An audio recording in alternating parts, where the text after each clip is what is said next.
Mr. Olympia in the 212 division, and he was a competitor in 2022. And I'm going to let him take it away from here. Oh, sweet. Sweet, that's cool. Well, first and foremost, thank you for having me. I've been here a few times. I'm a lot older than you all. Probably when I was in college, some of you all were babies. I went to Till College, it's right up the road. And this is actually, I was talking to my guy Jason on my way up here. For me, a lot of things in my life lately have been coming full circle. So 20 years ago, I saw my first bodybuilding competition here at Slippery Rock. I had a buddy of mine that's from Union, not too far down the road, Newcastle. And he played football with me up at Till. And my sophomore year, 2003, he asked me if I wanted to go watch a bodybuilding competition. And at the time I was familiar with the sport. I pretty much knew like your popular bodybuilders back then, Ronnie Coleman, Flex Wheeler. My all-time favorite was Sean Ray. So, I said, sure, there wasn't anything to do up at Till. So we came down here to check out the bodybuilding competition. It was very interesting. I've watched it on television, but I had never been to one to see one. So I was very intrigued, but even at the time, I wasn't interested in competing at bodybuilding. I liked to watch it. And if somebody had told me that back then in 20 years, I'd be a professional bodybuilder, and that I would have competed at the Mr. Olympia, I wouldn't have believed a word of it. Not too many people really understand what goes into bodybuilding. It's an extreme sport. It's extremely mental more than physical. And that's one thing that I like to tell people, especially anyone who's interested in competing. But it was a good first experience for me to see that there was a school in the area that actually has a bodybuilding competition. Because if you're not really familiar with the sport, you don't really know too much about it. So that is basically a small portion of my backstory. I went to Till College. I played football there. I went to Woodland Hills High School. I played with quite a few guys that made it to the NFL. That was actually what I wanted to become a professional player in, was football, but I'm 5'6", so those dreams kind of went out the window. But I did play college football at Till. They weren't pretty good when I got there, but we pretty much changed that culture. When I went there, we gave them their first winning season since 1972. We also became conference champions while I was there. It was the first time Till had a conference championship since 1972. So we did a lot of good things while I was there.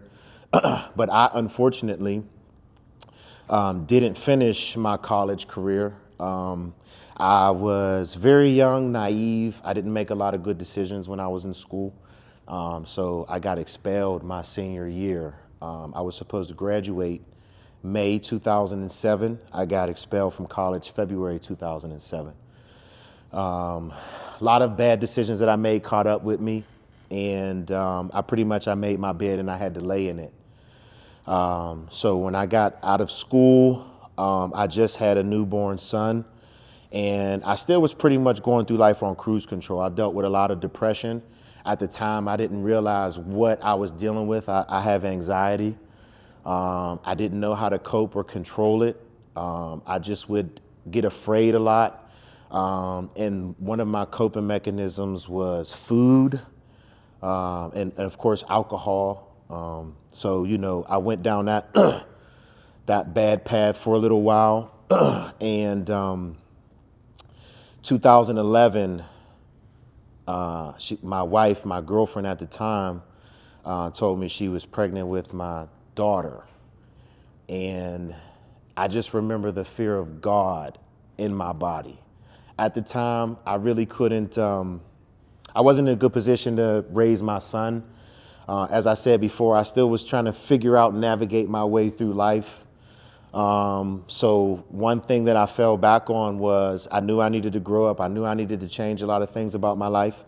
So I remember telling my wife one day I was going to go to the gym in the morning at 5 o'clock. She thought I was crazy.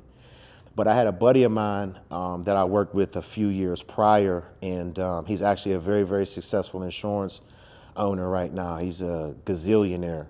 But I remember one day I came into his office. I thought I was going to be the first person in the office. It was 7 o'clock in the morning, and he comes out of his office drenched in sweat. And I'm like, what are you doing here? You know? And he's like, oh, I just left something in the office. I just came from the gym. So mind you, at this time, I wasn't familiar with gyms being open that early. And anybody who got up before 9 o'clock, I thought you were nuts. So that's the first thing I said, well, where are you coming from? You're sweating. And he said, oh, I'm just coming from the gym. And I'm like, the gym? I'm like, what gym is open this early? His gym was a 24-hour gym. And he developed the habit of going to the gym at 5 o'clock in the morning to help give him an edge on everything that he was doing in life. He was in sales. He was in the insurance business. And we had a nice conversation. I still thought he was nuts because at the time, to me, he was rich. He had a BMW 745. He lived in Cranberry, had a nice townhouse. He had a lot of money. And I just remember him saying, like, I'm still not where I want to be. And that's stuck with me for a long time. So I just remember when I was in my rut, I just had a urge and a feeling that I knew that if I just started going to the gym in the morning, that I could slowly change my life if I stayed committed to it. I did not know it was going to take me to where I'm at right now. So I started going to the gym in the morning. And when I first started working out, all I knew were football workouts. I had no clue about how to actually train your back, how to train your chest, your arms. So I just started working out. And I had another buddy of mine who thought I was crazy, and he wanted to get into the state police. So about a week or so after I started going to the gym at 5 in the morning, he actually called me. He started coming. And slowly but surely, a lot of things in my life started to change. My relationships, my finances, I started getting better jobs. And it all stemmed from me holding myself accountable, not pointing fingers at anybody and the mistakes that I made in the past, and taking control of my life. And what's interesting is my daughter is 11, she'll be 12 this year. And when I started going to the gym at 5 in the morning, the same year my daughter was born, I didn't stop. I didn't take a break. I didn't have a fall off. I have been consistently weight training from 2011 up until now. What's funny is I wish I had this discipline when I was in college, right? Because if I had this discipline when I was in college, a lot of things could have turned out differently for me, and I don't think that I would have wound up going down the path that I did. But I'm glad that I went down that path because I'm able to help my son, who's 16 now. He's a sophomore in high school. I've experienced a lot of things that I'm able to pass down to him so that he hopefully doesn't have those same experiences when he goes to college. But he's also watched me from the time he was a kid go through that depression and bring myself to the point of where I am now. I was very excited when he asked if I could come up and speak, just simply because I know what it's like to be a college student. I remember being a college student, and college was fun. You know, I loved college. I liked college more than I did high school. To me, college was easier than high school.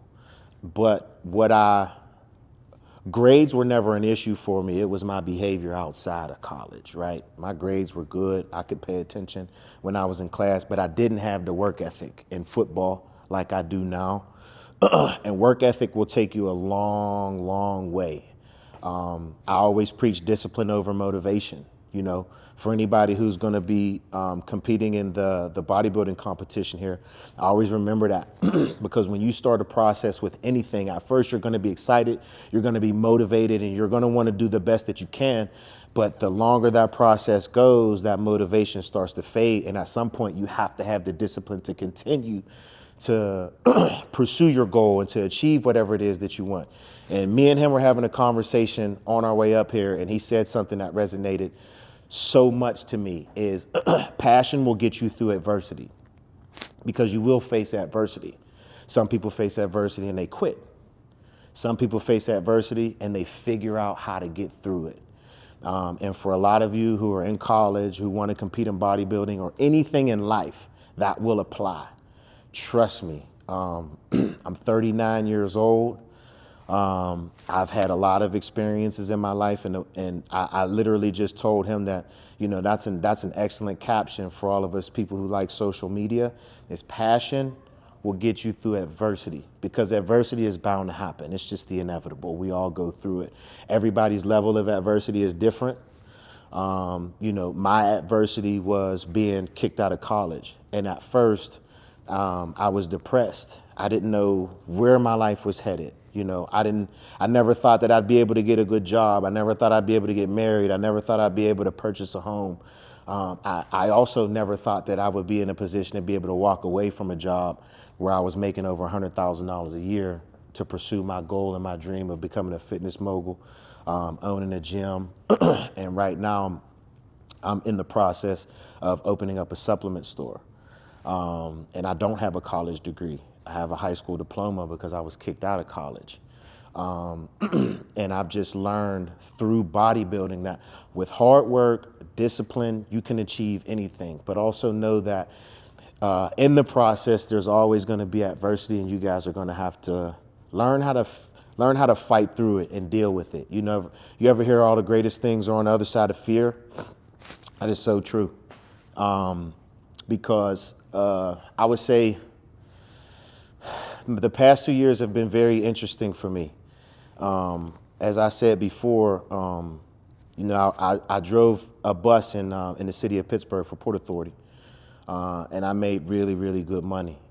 But that wasn't what I really wanted to do with my life. I want to be able to leave a legacy behind for my family and my kids.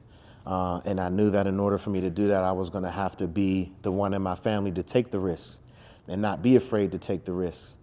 And bodybuilding has created that stepping stone for me to be able to do a lot of the amazing things that I've been able to do. Over this past year, I don't even know.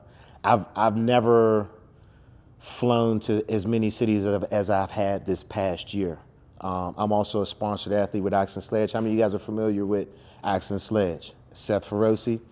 Cool. So that was also something that came about just from my sheer hard work, discipline, and dedication, and utilizing social media in a good way, right? Now we're in a generation where we got the world at our fingertips, right? You can learn anything, you can find out anything, and anybody can be watching you at any given time. I was a huge fan of Seth Feroce. I wasn't supposed to be doing this stuff, but I would be driving the bus and I would be watching Seth on YouTube, his shoulder workouts, his back workouts. I watched everything that man did, and it was an incredible experience when I got the opportunity to meet him and they wanted to bring me on and sign me as an athlete. I didn't really know at the time that he had been following me on social media and was watching me.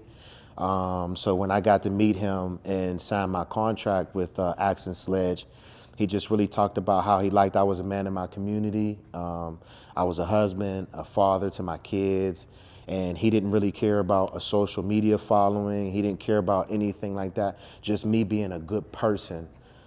He felt like I could represent the company in a good light. And that pretty much was the catapult that pretty much started everything, because right when I signed with Axe and Sledge, I won the Georgia State Open. I punched my ticket to North Americans, which is a national competition. And that was my first national competition. I won my pro card twice. I won the Masters 35 and over division, and I won the open division in the light heavyweight class. And how many of you guys know who Nick Walker is? I turned pro with him. He's one of my really good friends. He's an amazing guy. He's a little off, but he's an amazing guy. But I was a huge fan of him.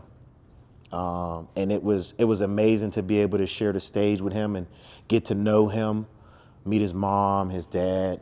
I never thought that these things were possible. And once I became an athlete with Axe and Sledge, a lot of things just started to really go in in a really great direction for me. There was a quote I learned years ago, which really resonates with me because it's exactly what happened to me. Is sometimes it takes 10 years to get that 1 year that'll change your life. And that goes back to just being consistent with anything that you do that you want to be great at. I think that sometimes we start something and we expect greatness right away, and that's just not realistic.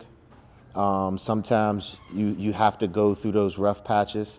I didn't win my first bodybuilding competition until my third one, and I coach a lot of people all around the country, and everybody wants to win their first one. That is extremely difficult. Bodybuilding is one of the most difficult sports to win in because there's only one winner. And in my first national, that was the first time I had competed against more than 10 guys. I remember being backstage and I'm looking at 32 guys in my division coming from everywhere, Texas, Florida, Cali, I mean, you name it. Guys were just like, everybody looked amazing. So I wasn't intimidated, but I was afraid, I was scared. I didn't think I was good enough. And I waited 5 years before I did my first national competition because I know how incredibly difficult it is to win at the national level. Because when you compete at the national level, you're competing against the greatest amateur bodybuilders in the country. So, in order for me to win my pro card in my first show, which doesn't happen a lot for a lot of people. And then I also ended up winning my professional debut, which was the Toronto in 2021, which I didn't expect at all either. And then just to give you guys a quick story about that, I went to Canada by myself. My coach wasn't allowed to go into Canada because he was a wild boy in college. And in Canada, you can't enter the country if you have felonies. And around that time, you guys, we dealt with COVID. So Canada had a COVID protocol, and my wife, they wouldn't let my wife cross the border because she didn't get her COVID shot 72 hours before entering the country. So she got her first shot, and then she got her second shot the day before. She needed to have it 72 hours before, so I had to take her back to Grove City, drop her off with her mom, and I had to go into Canada by myself. And that was the first time I had ever been anywhere like that by myself. My anxiety kicked in really, really bad. I just remember being afraid, not feeling like I was good enough. I remember contemplating just going back home and just saying maybe I'll try another show another time next year. And I remember calling my coach. He cussed me out and told me to suck it up. And he sent me a video from Teddy Atlas. And just a real quick video of him telling me and just talking about men, we go through the fire, Anytime you feel overwhelmed and you feel like you're overwhelmed with everything that's going on, that means you're close to your breakthrough. And if you stop, your breakthrough will never happen. You got to figure out how to push through that.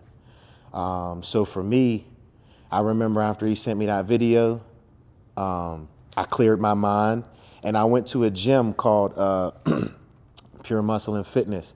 And I'm a real huge fan of bodybuilding. So Big Mike, he's a big trainer in Canada. He was Drake's bodyguard for 6 years. I don't know if you guys know him. He's got all the tattoos.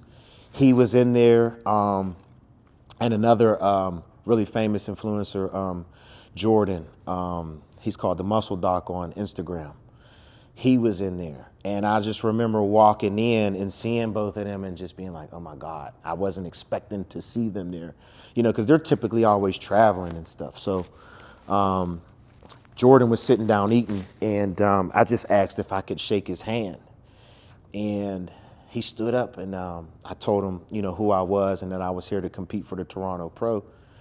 And the first thing he said to me is, he was like, wow. He said, a man of your caliber is a fan of me. And I'm looking at him like, a man of my caliber, what the hell are you talking about? You're famous, you know what I mean? But he told me that I looked great, and he said that I would win the show. I didn't believe a word he said, though, at the time. I'm like, ain't no way I'm going to win the show. And sure enough, that next day, nobody in Canada knew who I was, but after that show, everybody in Canada knew who I was after that. And that was a really cool feeling because I didn't go into the show with the expectation of winning. I also forgot that as a pro, you win money when you win competitions, too, so I forgot that I earned a little bit of cash when I went up there. But I always say to myself now, imagine had I allowed my fears to take over. Imagine if I had turned around and went back home. I would have never won that show. I wouldn't have became an Olympian, just because I allowed myself to stay in my head. I'm trying not to get emotional just because of, that was a very difficult time for me because, I won the show and I had to celebrate by myself. My wife wasn't there. My kids weren't there. So it was a bittersweet moment, but that was also another pivotal point in my life where I started telling myself that I'm just going to start running towards fear. I'm going to stop being afraid of things, because fear can hold you back. And so many times in our lives, we're going to deal with fear. We're going to deal with adversity, and we have to learn how to just push through those things. I wouldn't be where I'm at today if I didn't decide one day that I was going to go to the gym in the morning and start training. My trajectory has completely changed. I thought I was going to retire a bus driver. And that was a cool job too, not to, make it seem like it was a bad job. It was a great job. I made a lot of money working there. And all I had to do was drive a bus. But my passion is working with people, helping people. And I love bodybuilding. Bodybuilding changed my entire life. I got an opportunity to meet Aaron Donald, train with Aaron Donald. He's actually one of my good friends now. And that was an experience as well. I landed on Bleacher Report, taking a picture with Aaron Donald, which was crazy. I had family members calling me, you're on Bleacher Report? I'm like, what the hell is Bleacher Report? I didn't even know what it was. But it's very rewarding for me to be able to have opportunities like this to speak to young people, because a lot of you guys are just young. You guys are filling your way out in life, and obviously you guys are interested in fitness. And just a word of advice with anything that you do is stay consistent. Consistency is king in anything that you do. I don't care if you want to be an underwater basket weaver, do it every day. It's a little joke, you got it. But just stay consistent. A lot of people always ask me my advice, and my advice is to stay consistent. That's been my key to success. Because I'd be lying if I told you guys that I'm perfect. I'm not. I'd be lying if I told you that I didn't miss a meal or two here or there, or if things don't go my way. But one thing that I always do is I figure it out. And that's pretty much it. Does anybody have any questions for me? First, who all is competing? Who's all doing